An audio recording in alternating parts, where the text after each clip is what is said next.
This video was gonna start out a lot differently. Play forever. Cult of the awesome. Lambs are cool. Sacrifice me, Jimmy! But during my playthrough, the game crashed so many times that I just couldn't ignore it anymore. Welcome to completion 101 of the Potato Backlog project. Make sure you stick around to the end of the video for the super evil, but also fair Tater Raider. And let's talk about Cult of the Lamb.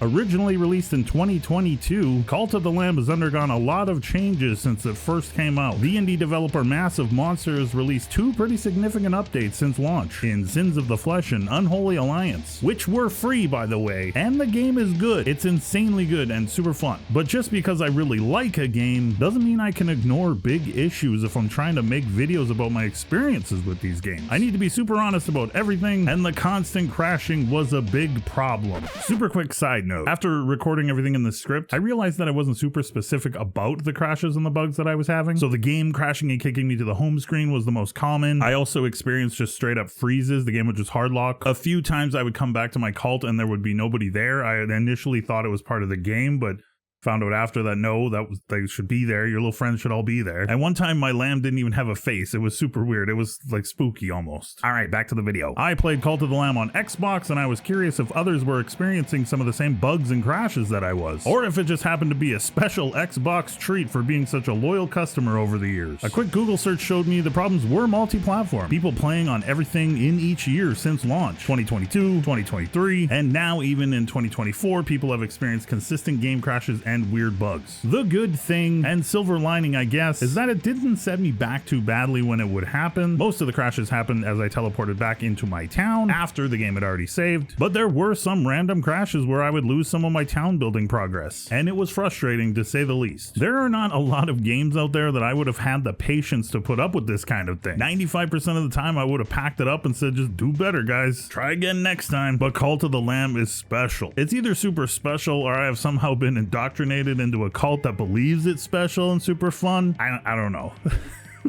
This is a resource management town building kind of game with some action roguelite elements added in. There's a really fun story, great characters and deep lore to explore, a surprisingly deep action hack and slash battle experience, and customization options to keep you playing and unlocking things well after you roll credits on the initial playthrough. I did play Cult of the Lamb a little bit at launch back in 2022 and I enjoyed it, but the game at launch was very tedious, overly grindy, and a little bit on the unnecessarily difficult side. They hadn't hit on the balance they needed between how much time you would need to manage all your town business versus going out on crusades to further the story and gather resources. 2 years of further development, Massive Monster has found a nice balance between everything they offer in the game. You are a little lamb that has been sacrificed by 4 seemingly evil dudes. You are saved by a 5th, even more evil dude who basically gives you evil powers and puts you into his service in the hopes that you will grow enough in strength to free him so he can then exact revenge on the 4 other evil dudes. You know, that old classic tale. There is a main gaming area where you will build your town, almost like a little camp. Here is where you build out the things you require for your followers and the things required to unlock new abilities and make you more powerful for your crusades. This is also where your creative mind can go to work, customizing and building your camp to your liking. When you gain new followers, there are also customization options when bringing them into the cult. You can name them, choose their form and color. Here you will see the different traits the followers have, which can help you in placing them to the right job within your cult. Maybe you know they'll be a troublemaker, so you just set them up to like worship you, not really being able to trust them to go farm resources or do something like clean up poop.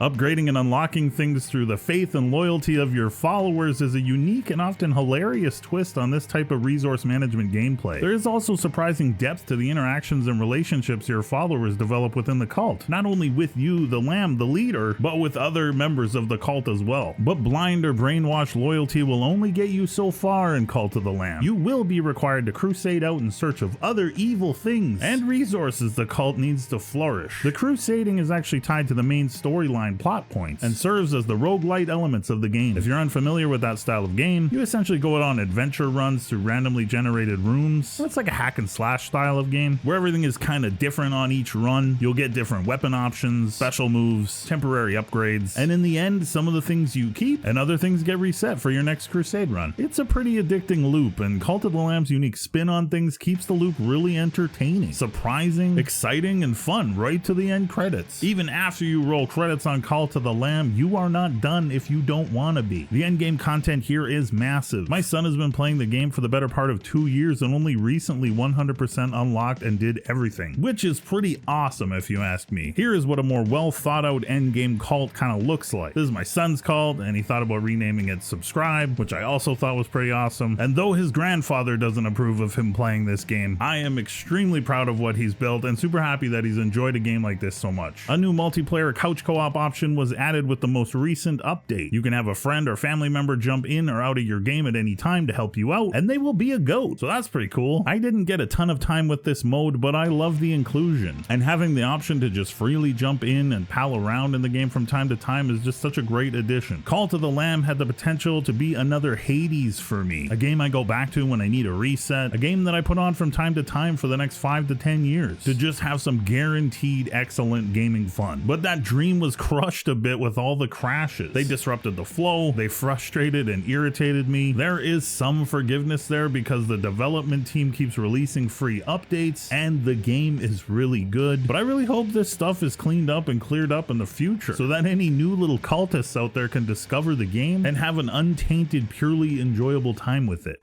4 happy potato faces out of 5. I have faith that the bugs and the crashes and everything will be patched out at some point in the future. And if you didn't experience as many issues as I did with this game, well, I'm happy for you. That's awesome. But if you did, just know that you're not alone. I still really enjoyed this game and it would be a 5, maybe even a 6 for me, but I had to bring it down. I'm gonna bring it down a little, gonna bring it down a peg.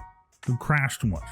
Crash. With that, the Backlog project rolls on. Thank you for watching. Be kind to yourselves and other people that deserve it. We're on to the next one.